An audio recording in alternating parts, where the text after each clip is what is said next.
Now, this really goes beyond the whole unboxing, but we have a number of NVIDIA cards to look at. First one will be the king, the master, the GTX 1080 Ti.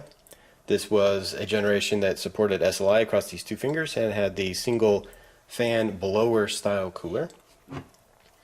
Next we have the new one, the RTX 2080 Super. This was a dual fan cooler that supported NVLink underneath here. And again we have the RTX 3080 Ti, the new card on the block.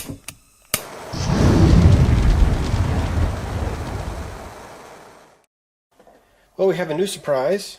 In addition to the RTX 3080 Ti, we have a GeForce RTX 3070 Ti. This is its little brother, the Ti sibling, so to speak. And I thought we would do an unboxing. This one I have not opened. The box is actually in really good shape, no dented corners. Again, we have the very thick cardboard protector around the entire thing. Now on the back we have the specs, which are very similar to the 3080 Ti, at least in terms of what's written here. So we're going to go ahead and skip those. Let's open this up.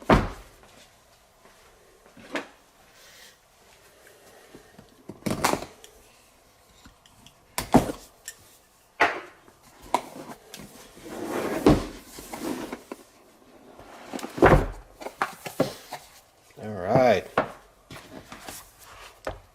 there we have the RTX 3070 Ti.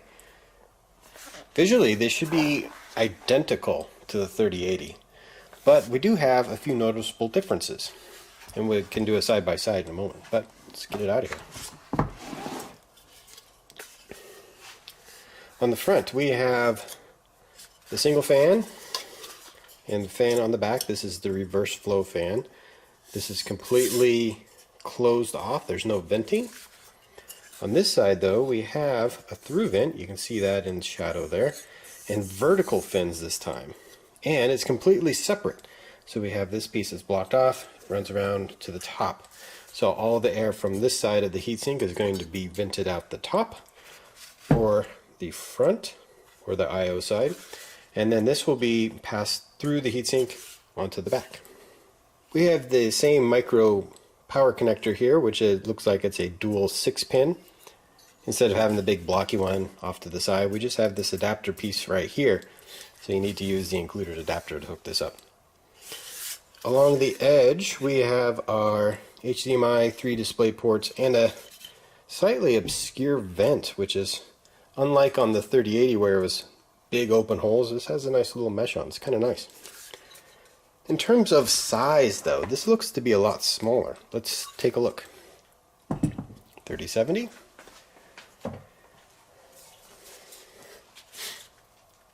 $30.80. The eyes don't deceive you, it is slightly smaller. I'm not sure if the PCB is any smaller, but the heatsink is definitely a lot smaller. And the venting is different. Well, these two cards are very similar. They are also very, very different.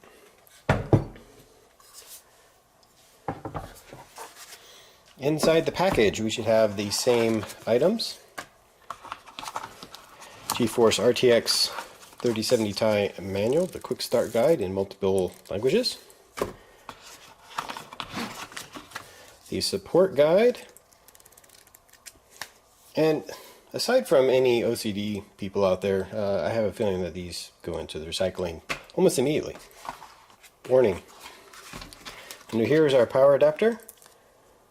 We have the very small PCI Express power connector on that end, and the two standard 8 pins on this end. In my previous review, I noticed how this adapter was really short and made it difficult to route the cables. To give you an example of what I mean, this plugs into the top, and these cables just kind of, where do they go? Around this way maybe, around the edge. If you have a case that goes like this and the cables go down, we still have these big blocks in the way visually. So I would suspect that if anyone happens to buy a Founders Edition card and wants to put it in a case with some nice cables, this will be the first thing that gets modified. Basically, depin this, run a lot longer length cables, and use this as a much longer adapter. Well, there you have it, the GeForce RTX 3070 Ti next to the GeForce RTX 3080 Ti. Be sure to check out the reviews on hardwareasylum.com, and as always, like, comment, subscribe, and let me know what you think.